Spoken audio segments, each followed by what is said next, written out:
Hey everybody, Julian here. I'm gonna teach you about God's name.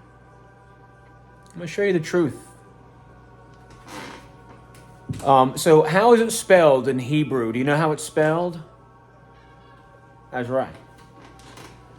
Now I'm gonna do it left to right for those of you who aren't familiar with Hebrew. I'm gonna try to keep it not confusing because Hebrew is done right to left. It's Yud-He-Wah-He. I'm going to show you what that looks like in ancient Hebrew, otherwise called Proto-Sinaitic Hebrew. And you can go to ancient-hebrew.org or look up Ancient Hebrew, Jeff Binner on YouTube. He presents the whole ancient Hebrew alphabet with sources, with the source stones, the initial inscriptions that we know these from. Yud, He, Wah, He. That's the name of God in ancient Hebrew. Yud, He, Wah, He. You have seen it transliterated like this.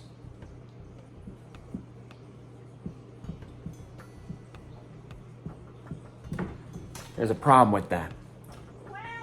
This is not a transliteration of He. This is a transliteration of Het. He is the Holy Spirit. Het is the wall which separates man from the Holy Spirit.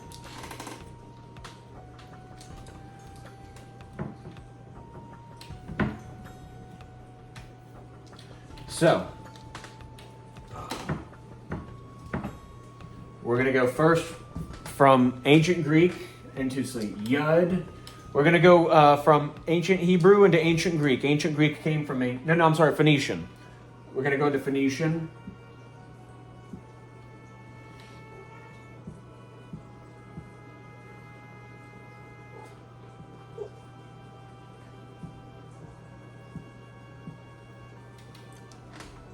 So ancient Hebrew was corrupted into Phoenician.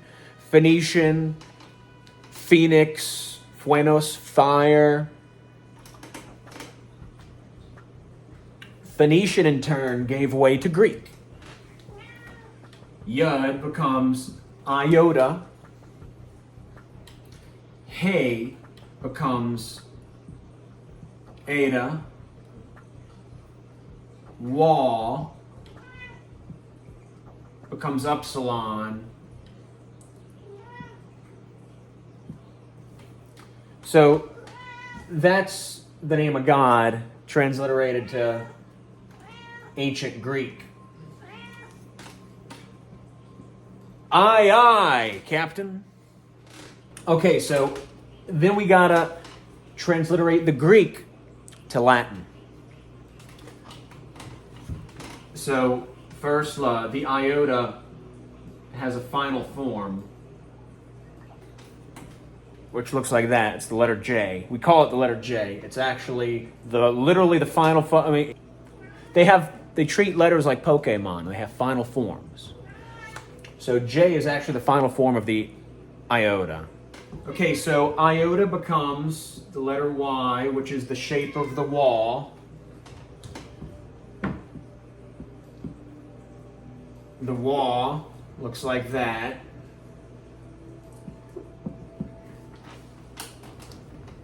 This is how it transliterates from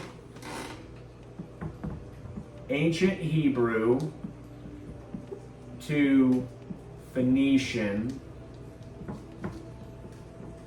to Greek to Latin.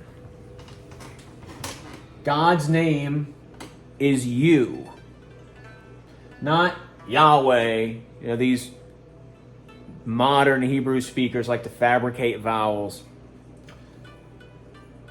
That's not a Het. Het is a different thing. Het is H. He is E. You. Do you see? I'm about to erase these. So just take a look, check my work. Yud is Y, Hey is E. You can see how it becomes E. Wah is W. Or the letter U.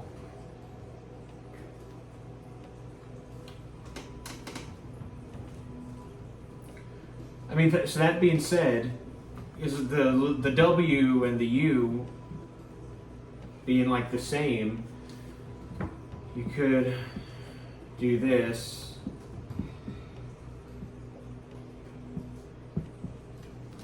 Here's the thing. There's something called elisioning letters, which is, I think I'm saying that right. That's whenever you take it off. Now here's another phenomenon in Hebrew. All the vowels are interchangeable. Aleph, sometimes it's an A, sometimes it's an E. Sometimes you can interchange it with an an.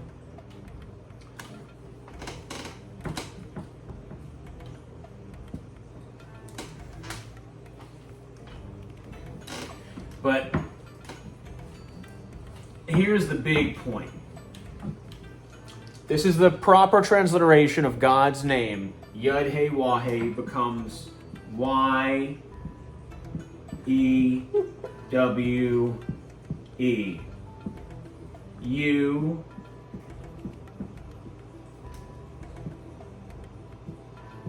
U. And then the Y is the same as the J.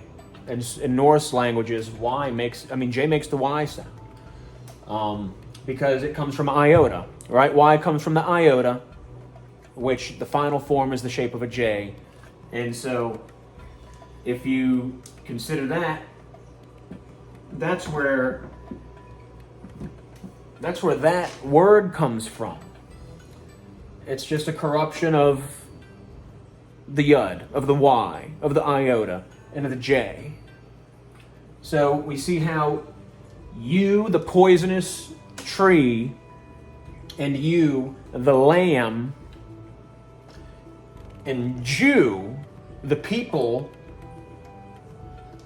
who corrupted this. We see it all right here, one spot. Knowing the ancient Hebrew alphabet reveals the truth, my friends.